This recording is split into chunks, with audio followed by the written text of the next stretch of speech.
João capítulo 14, versículo 8 diz o seguinte: Disse-lhe Felipe: Senhor, mostra-nos o Pai, o que nos basta. Disse-lhe Jesus: Estou há tanto tempo convosco e não me tendes conhecido, Felipe.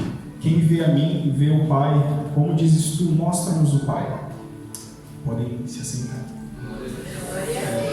Eu sempre tento prestar muita atenção em tudo que acontece no culto, desde o começo. E desde o começo foi muito surpreendente para mim, porque isso mostra como Deus faz as coisas. Ele guia o culto da maneira que Ele quer, Ele guia o culto dentro da palavra que vai ser ministrada. E desde o começo Deus já veio falando sobre você confiar nele, sobre você não duvidar. A palavra que o pastor trouxe em Marcos capítulo 4 estava falando sobre a tempestade, sobre Jesus estar no barco, e justamente sobre os discípulos, mesmo tendo presenciado tantos milagres, duvidaram naquele momento. E aqui não é diferente. Óbvio que tem um contexto nessa passagem de João capítulo 14, que é um capítulo muito conhecido, porque tem diversas frases que todo mundo conhece. Jesus dizendo: não se turbe o vosso coração, credes no Pai, credes também em mim, na casa de meu Pai há muitas moradas. Jesus dizendo que ele iria ao Pai, mas que ele voltaria e que ele levaria a gente com ele para que onde ele estivesse, nós estivéssemos também. Jesus dizendo que ele é o caminho, a verdade e a vida, e que ninguém vai ao Pai senão por ele. Mas ele não disse isso simplesmente da boca para fora ou para causar um impacto como frase de efeito. Ele disse isso porque naquele momento era a última ceia de Jesus com os seus discípulos, pelo menos antes da crucificação. E se a gente voltar alguns versículos anteriores, no capítulo 13, você vê que a cabeça dos discípulos naquele momento provavelmente era uma confusão enorme, porque eles tinham ouvido Jesus dizendo que havia um traidor entre eles, que trairia Jesus. Eles ouviram Jesus dizendo que Pedro o negaria 3 vezes, logo Pedro, o líder dos discípulos, o negaria 3 vezes. Eles ouviram Jesus dizendo que ele iria partir e que ele iria para um lugar onde eles procurariam, mas não achariam.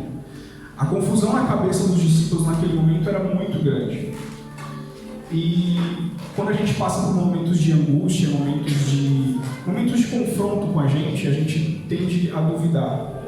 Isso foi o que aconteceu durante a tempestade no barco. Era um momento de turbulência e eles duvidaram. Nós, como seres humanos, nós estamos sujeitos a duvidar de tudo que acontece quando a gente se é colocado à prova, quando a gente passa por dificuldades. E com Felipe não foi diferente. Felipe, naquele momento, muito provavelmente, estando totalmente confuso com o que Jesus estava dizendo, ele questionou dizendo: Senhor, mostra-nos o Pai, e isso nos basta. Como quem diz: Senhor, o Senhor está dizendo que vai embora, que vai deixar a gente aqui, e está dizendo para a gente não ficar ansioso no nosso coração. Mostra-nos o Pai então, que isso nos basta. Mas naquele momento, Felipe já tinha visto até morto ser ressuscitado. E isso mostra que nós estamos extremamente sujeitos a duvidar, nós estamos sujeitos a questionar quando nós somos colocados à prova, porque nós somos humanos e nós somos falhos. E a resposta de Jesus é muito surpreendente, porque ele podia dar uma bronca incrível nele, né? Mas ele disse, entre outras coisas, no final ele termina dizendo que aquilo que a gente pedir no nome dele será feito, justamente em relação às obras de Deus. Porque as dúvidas vão vir, sempre vão vir dúvidas nas nossas vidas, sempre vão vir confrontos nas nossas vidas, mas essas dúvidas elas não podem de maneira alguma parar a obra de Deus. Essas dúvidas elas não podem de maneira alguma fazer com que a obra não seja feita, não seja cumprida.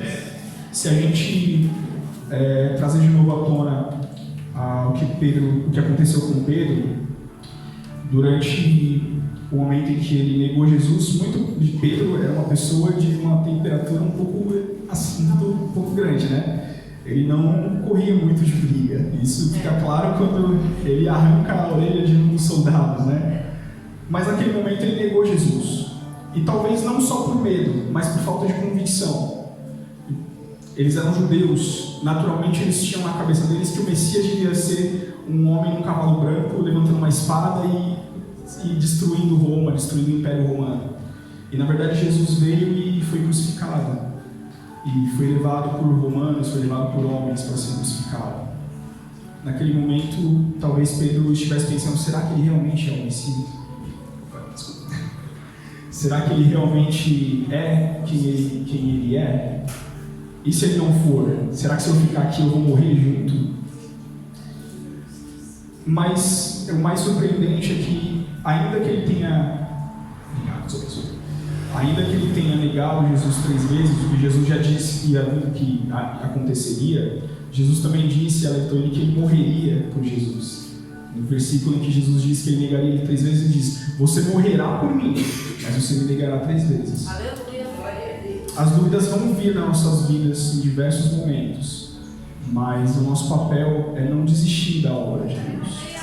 O nosso papel é continuar firme, como o pastor também falou no começo, seguir como um monte de Sião que não se abala e que segue firme. Glória a Deus. Para que a obra seja feita nas nossas vidas, porque existe uma obra muito mais importante do que nós. Existe algo a ser feito muito mais importante do que nós. E naquele momento, Filipe já tinha, voltando agora para a palavra, né?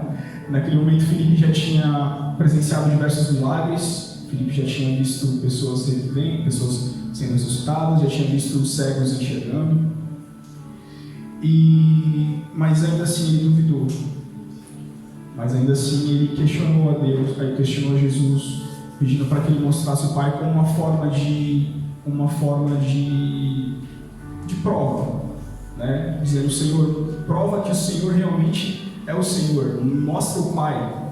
E Jesus diz que o Pai está nele mais à frente. E que a gente tem que crer pelo menos, ele disse a Filipe, creia pelo menos nas obras, creia pelo menos que a obra que eu faço é da parte de Jesus.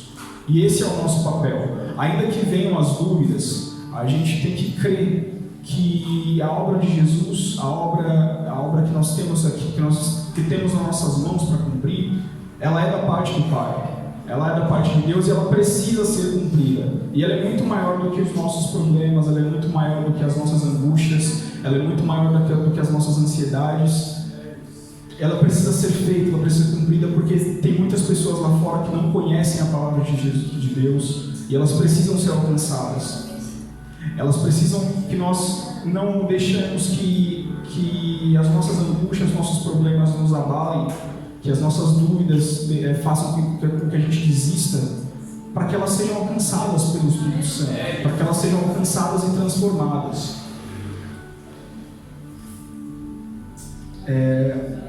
Obviamente, eu não trouxe só os problemas, né? Eu trouxe as soluções também. Glória a Deus. E se fosse só os problemas, a gente tava complicado, né? Mas Deus jamais vai colocar um problema na sua vida que você não possa resolver. Ou que Ele não possa resolver, melhor dizendo, né? Ele vai te colocar provas, Ele vai te fazer passar por experiências, Ele vai te fazer passar por momentos ruins até, e vai permitir que coisas ruins aconteçam nas nossas vidas, mas justamente para que nós ganhemos experiência, justamente para que a gente cresça. E isso acontece com todos nós. É interessante que quando Judas sai da mesa da Santa Ceia, todos os discípulos, pelo menos no relato de João, eles acharam que Judas tinha saído para comprar as coisas para a festa da Páscoa. E na verdade ele tinha saído porque Jesus tinha mandado ele sair para fazer o que ele tinha que fazer, né? E isso é interessante porque quando Jesus manda, até o diabo tem que obedecer, né? Porque naquele momento o Satanás já tinha entrado no corpo de Judas, como a palavra diz. Aleluia, Deus! Mas Jesus ordenou que ele saísse e que ele fosse fazer o que ele tinha que fazer, e ele foi. E é interessante porque a palavra santificação, quando a Bíblia fala sobre santificação, tanto em grego quanto em hebraico, significa separar. Em hebraico significa kadosh, que é aquele que já foi separado, ou seja, Deus, aquele que se separou de nós, aquele que se fez santo e que é sagrado. E em grego significa aquele se separar da multidão, se separar dos demais, não ser mais do mesmo, né? E naquele momento Jesus separou os seus discípulos de Judas. Naquele momento Jesus tirou Judas da mesa, ele foi fazer o que ele tinha que fazer e aí ficaram somente os discípulos. Ele nos separou para fazer as obras. Ele nos separou, e isso significa santificar. Santificação significa você ser santo, porque isso é impossível para nós. Infelizmente, nosso coração ele é inclinado para o mal, e se não fosse por Deus inclinar o nosso coração a Ele, nós jamais estaríamos aqui. Mas Jesus nos separou para fazer a obra. Independente dos problemas, se Ele nos separou para fazer as obras, nós vamos fazer. Diversas vezes eu pensei em desistir de muitas coisas, inclusive de desistir de vir. Mas graças a Ele eu vim para cá. Graças a eles eu voltei para a casa deles. Eu não tenho vergonha, tenho vergonha obviamente, mas eu não tenho medo de dizer que mesmo tendo crescido na igreja, mesmo tendo nascido num lar evangélico, eu saí da presença de Deus e eu fiz coisas no mundo que eu não me agrado, e que hoje eu olho para trás e me arrependo e me envergonho. Mas Ele me separou para fazer a obra dele. E Ele separou você também para que, não para que eu fosse engrandecido, mas para que Ele seja louvado, seja engrandecido. Ele separou cada um de vocês com cada um dos seus dons, cada um dos seus talentos, para fazer a obra dele. Independente dos momentos de frustração, independente dos momentos de angústia e de dúvida, nós não podemos desistir da obra, porque Ele nos separou para isso. Como eu falei, Pedro negou Jesus, de fato ele negou Jesus, mas ele também morreu por Jesus. E isso é interessante porque eu teve um meme no Instagram de uma pessoa dizendo que os ateus eles imaginam que os discípulos morreram simplesmente porque uma pessoa disse que era Deus, e porque eles disseram que viram alguém ressuscitando dos mortos, né? Mas perceba que eles morreram da pior forma possível, da pior forma que eles poderiam ter morrido. Pedro foi crucificado de cabeça para baixo porque ele não se sentia digno de ser morto como Jesus morreu. O mesmo homem que negou Jesus 3 vezes, viu ele ressuscitado, viu ele ressurreto, por exemplo, viu ele vivo de novo. E isso é uma prova para nós, isso é uma forma de nos mostrar que, de fato, o que a Bíblia diz é verdade, porque quem queria inventar uma mentira dessa para depois ser morto, crucificado de cabeça para baixo? Então, o mesmo homem que duvidou e que negou Jesus 3 vezes, ele também morreu por ele, assim como todos os discípulos. Haverão momentos, e estão muito próximos, porque Jesus está voltando e isso vai acontecer, logo vai acontecer, mas a palavra de Deus diz que haverá momentos que nós seremos provados e que nós seremos combatidos pelas pessoas, pelo mundo lá fora, e que nós teremos que pôr o pé no chão e ser firmes e dizer: eu sou cristão, eu sou crente, ainda que isso nos leve à morte. E por mais que isso seja amedrontador, por mais que isso cause medo, é isso que Deus espera de nós, e é isso que Ele nos chama para fazer. Fazer a obra, morrer por Ele, assim como os discípulos fizeram também.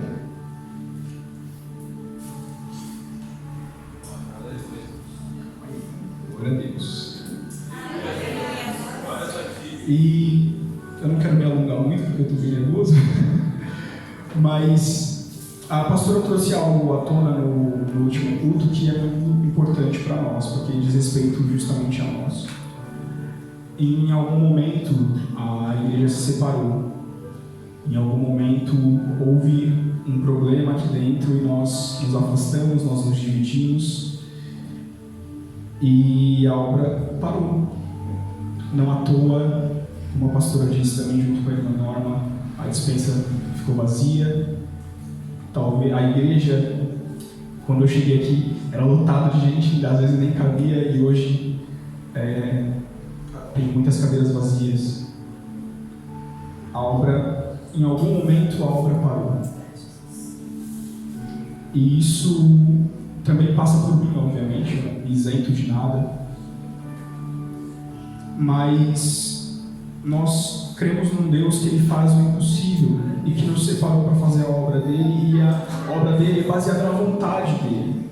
E a vontade dEle é boa, perfeita e agradável. A nossa missão como crente, a nossa missão como cristão, o nosso dever é simplesmente crer. É simplesmente acreditar naquilo que está escrito, naquilo que a palavra diz. É simplesmente crer na palavra do Senhor. E no demais, Ele que é quem vai fazer. Nós somos simplesmente ferramentas nas mãos deles. As dúvidas, elas viram por causa dessa separação. Surgiram muitas dúvidas. E talvez a gente tenha ficado com uma cabeça muito confusa, assim como os discípulos ficaram naquele momento.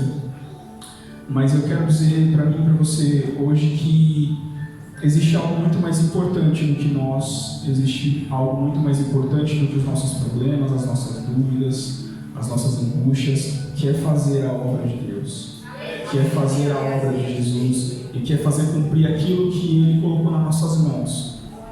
A palavra de Deus diz que ai daquele que coloca a mão no arado, depois retrocede, porque será considerado indigno.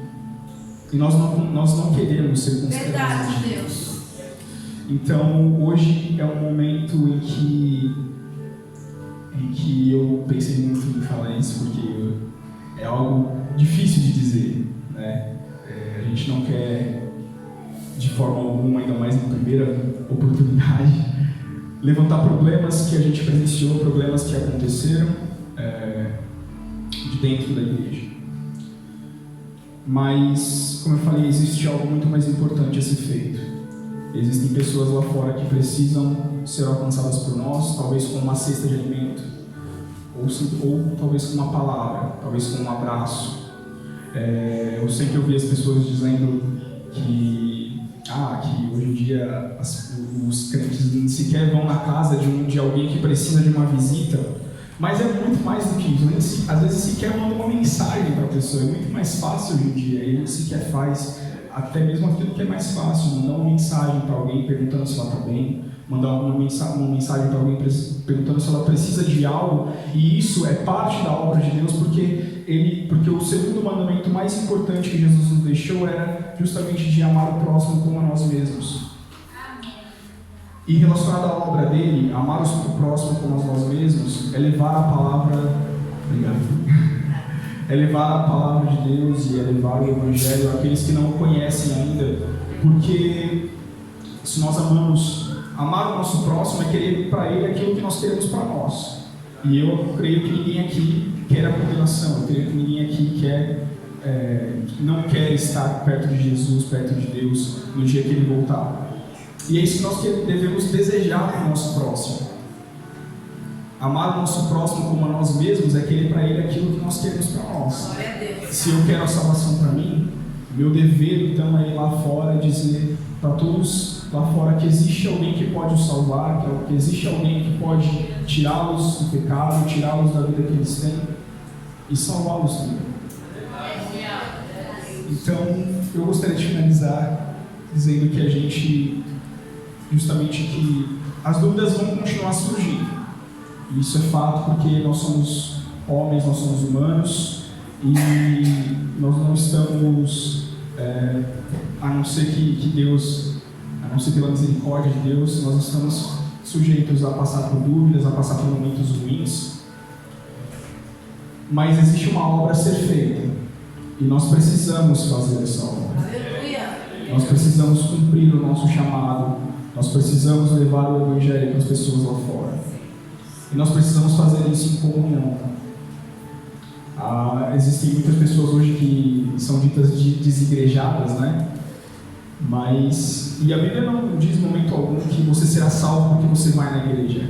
Mas aquele que nos salvou, Ele nos mandou estar na igreja. Ele nos mandou estar em comunhão.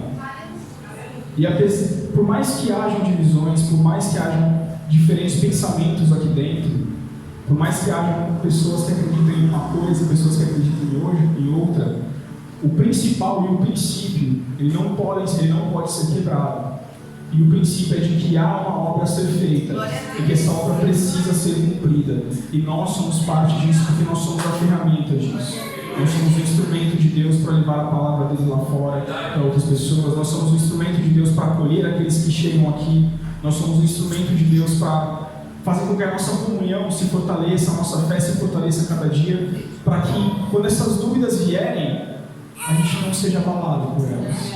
E a gente continue nos caminhos do Senhor. E é isso, irmãos. Eu agradeço a minha oportunidade em nome de Jesus. Glória a Deus. Deus te abençoe.